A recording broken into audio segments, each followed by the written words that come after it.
I can still picture that night like it was yesterday, the moment I first felt my life slipping away.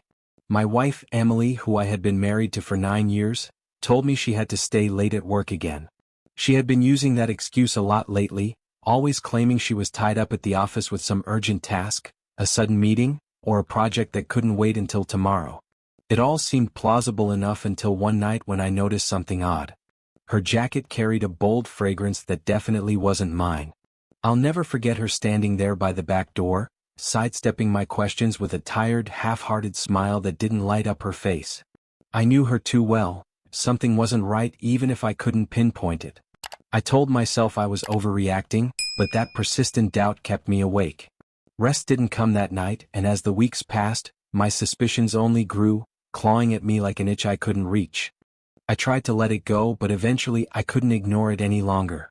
One evening, Emily said she was going out for a work dinner.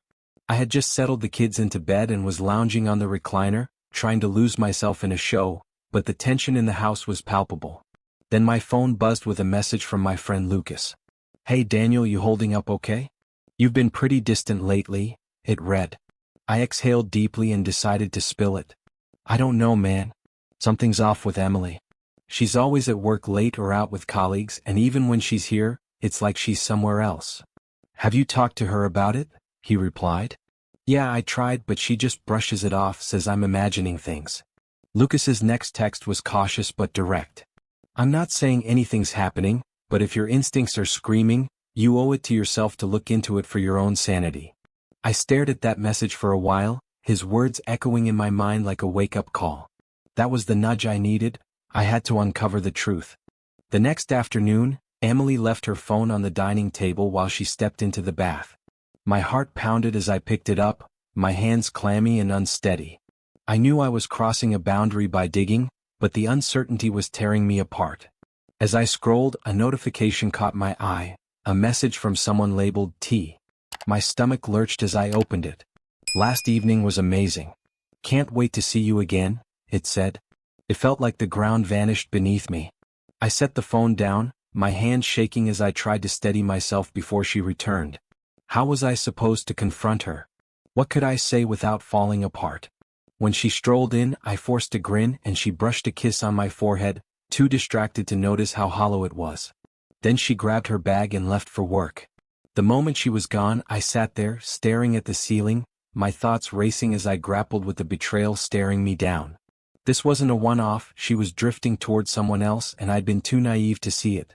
By that night, I'd reached my breaking point. Emily had said she'd be working late again, but I was through swallowing her stories.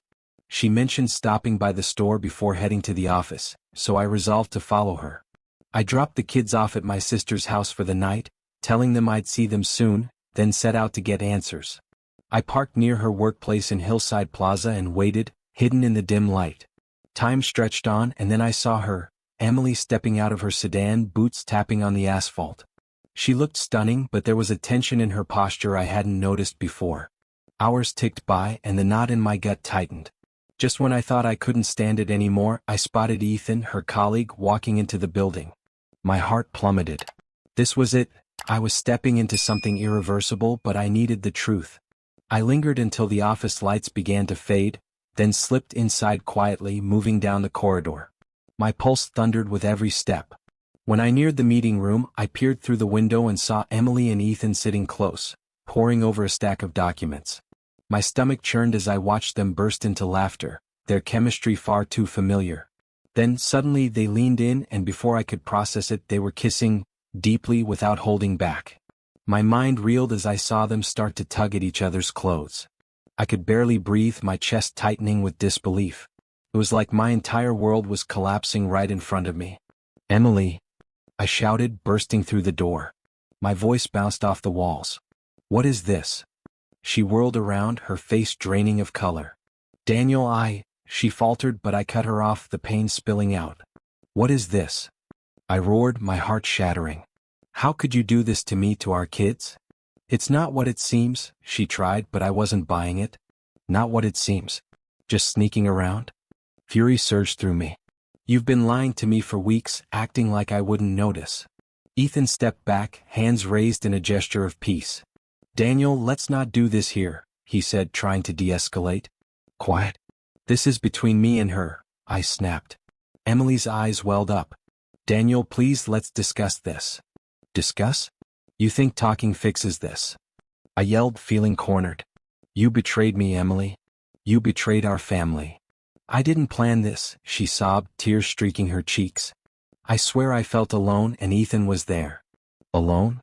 I shot back. You've got 2 kids at home who need you, and that's your reason?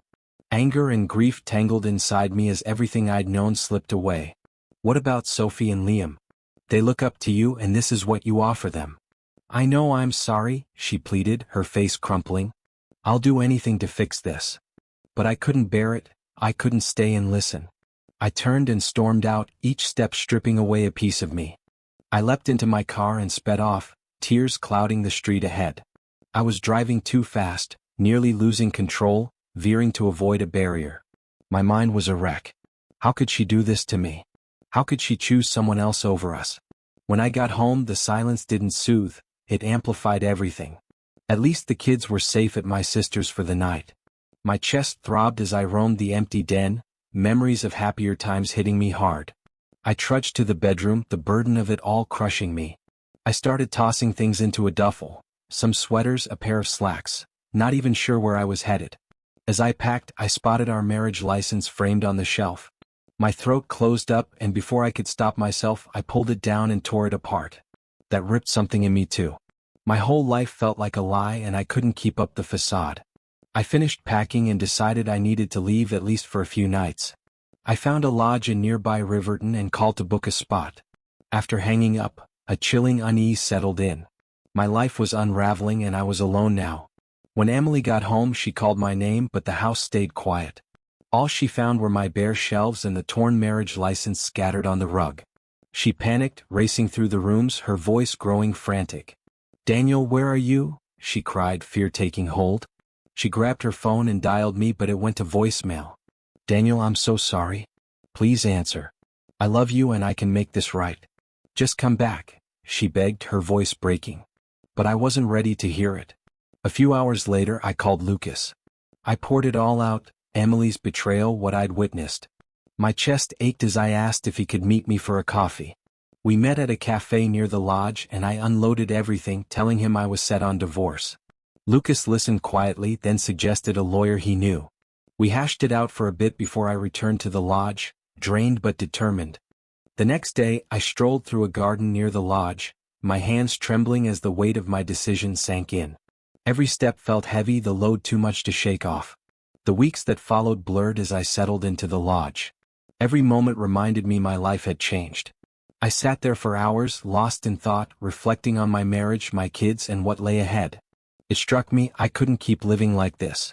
The affection I'd had for Emily was gone, reduced to ashes, and there was no rebuilding it. When I finally called her, I could hear the urgency in her tone. Daniel, please just talk to me. I'll do anything to make this work. I love you. I sighed, weighed down by sorrow. Love isn't enough, Emily. You shattered my trust and I can't overlook that. I'll get help. I'll change. Please don't walk away, she pleaded, her voice cracking. But I held steady even as the hurt threatened to overwhelm me. I have to think about the kids, I said as calm as I could manage. I don't want them caught in this chaos. Daniel, please don't leave me, she whispered, sounding shattered. But I knew what I had to do, for myself, for Sophie and Liam, for a shot at something solid. After I hung up, I took a deep breath and called my sister. She picked up instantly, her kind voice a faint comfort in the storm. Daniel, sweetie, are you okay? She asked, worry evident. I hadn't filled her in yet, and I could sense her concern. Sis, I began, my voice unsteady, I need to tell you something. It's about Emily and me. The words tumbled out, and once they started, I couldn't hold back. I told her about the late shifts, the deception, catching Emily with someone else at work. She paused, then let out a gentle sigh. Oh, Daniel, she said, her voice warm with empathy. I had no idea you were going through this. I'm so sorry. What's your next step? I don't know, I confessed, feeling overwhelmed. I'm just trying to sort it out. I can't face going home yet. I'm thinking of staying at the lodge a bit longer just to think. She took it in, processing. What about Sophie and Liam? she asked softly. That's why I called, I said, rubbing my temple. I think they should stay with you for a while just until things calm down. I don't want them dragged into this. I need time to figure out how to tell them. She sighed, but her tone was firm. Of course, Daniel. They can stay as long as you need. I'll keep them occupied, take them to the lake, keep it steady for them. You just look after yourself. Thanks, sis, I murmured, a flicker of relief washing over me. I don't know what I'd do without you. You're not alone in this, Daniel, she said gently. Take your time and know we're here for you no matter what. I nodded, though she couldn't see. Her support, knowing the kids were okay, it gave me a sliver of peace. The path ahead was still daunting, but at least I wasn't facing it solo. A few days later, I returned to the house. Emily was there, waiting. She looked worn out, eyes puffy like she hadn't rested, but I was beyond caring. I was there to grab my things and start over without her. Daniel, please, she whispered as I packed. We can work through this. I'll do anything. I shook my head, my voice cold. Emily, do you honestly think I can trust you again after this? She broke down, reaching for me. I was confused, Daniel. I got swept up in something foolish, but I see now how much I messed up. Please, we have to try for Sophie and Liam. I zipped my bag, feeling numb. I'm doing this for Sophie and Liam, I said quietly. They deserve parents who value each other, who care for each other. I can't give them that anymore. That day, I called my lawyer and began the divorce process. The hardest part was telling the kids. They were too young to fully grasp it, too small to understand why I wouldn't be around, but I promised myself I'd be there for them, striving to be the father they needed, even if it meant rebuilding from the ground up. I wanted to shield them from the fallout of our marriage. Over the next few months, I stitched my life back together, finding resilience I didn't know I had. The nights were long and solitary, and the sting of betrayal lingered, but step by step, I carved out a new rhythm, one free of deceit or broken promises. Looking back, I see I lost something immense in all this, but I also learned what truly counts. Truth, commitment, and a love that endures the toughest storms.